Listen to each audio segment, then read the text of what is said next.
أعوذ بالله من الشيطان الرجيم بسم الله الرحمن الرحيم Assalamu alaikum. My name is Suzy Ismail and I'm happy to be with you for another episode of Cornerstone Connections, where we learn how to connect with our Creator, connect with our spouses, with our family, with our children, and with our faith. Today's episode, we're going to talk about connecting with our children. Allah subhanahu wa ta'ala has bestowed many of us with the blessing of having children. But just as our children can be a blessing, they can also be a test. And it can be difficult sometimes to connect with our children because there seems to be often this gap, a generational gap, in which connecting with our children can be hard because there feels like there's so many misunderstandings, so many moments where our children feel like we don't understand them, and moments where we may feel like we don't understand our children. When we look at the process of tarbiyah, we follow the sunnah of the Rasul sallallahu alayhi wa sallam in understanding that there are 3 stages to the tarbiyah of our children. The first stage extends from age 0 to 7. The second stage is from 8 to 14, and the third stage is from 15 to 21.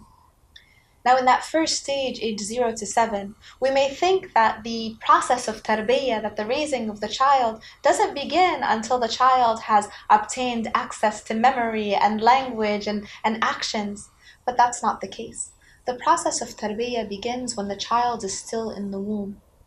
And we see in the example, in the chapter in the surah of Ali Imran, we see that the wife of Imran, the mother of Maryam, while she is still carrying Maryam in her womb, makes a sincere dua to Allah to dedicate what is in her womb to the service of Allah. So our process of tarbiyah begins when the child is still in the rahim, is still in the womb, and is still in the process of growing. Because this is where we begin with that sincere dua. The dua that we will be parents that are able to raise this amana in a way that is most pleasing to Allah.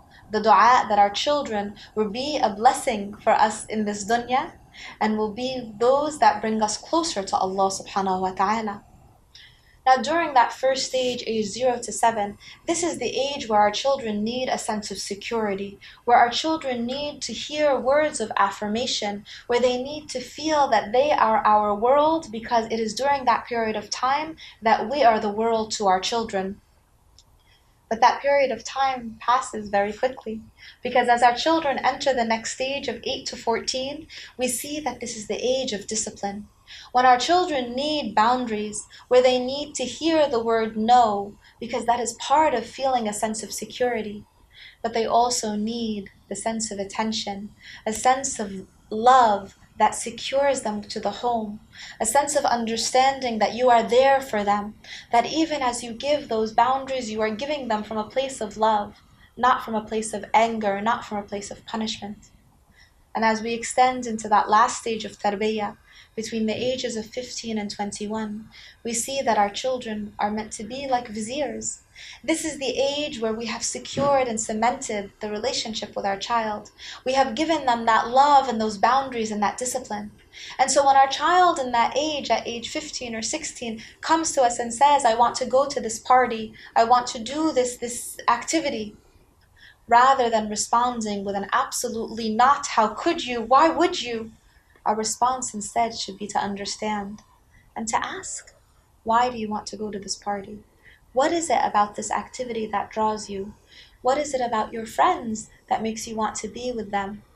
And to allow our child to develop that sense of critical thinking, where they can respond to those questions by thinking about what their own emotions and desires are. And as they dissect their own responses, I want to go to the party because my friends are going to be there, we give alternatives. We provide avenues that will draw them nearer to Allah subhanahu wa ta'ala rather than push them away. And so we tell them, instead of going to this party with your friends, let's invite your friends over. Let's do something together as a family with these friends. Let's build a sense of community. This is how we connect with our children. Not by keeping them on the wayside when they're younger, by ignoring them and focusing on our phones and our laptops and our work and the kitchen and the cooking, and then thinking that when they're older in that last stage, they're going to feel compassion and empathy and connection with us. It starts from when they're in the womb. It starts with making sincere dua. It starts with securing the love and the connection with our children by listening to them, by hearing them, and by raising them in a way that is most pleasing to Allah subhanahu wa ta'ala. So I pray that Allah subhanahu wa ta'ala allows us to connect with our children and for our children to connect with us in a way that draws us nearer and nearer to Him. Jazakum Allahu khair. Wassalamu alaikum. ITV, Call of Peace, Save Humanity.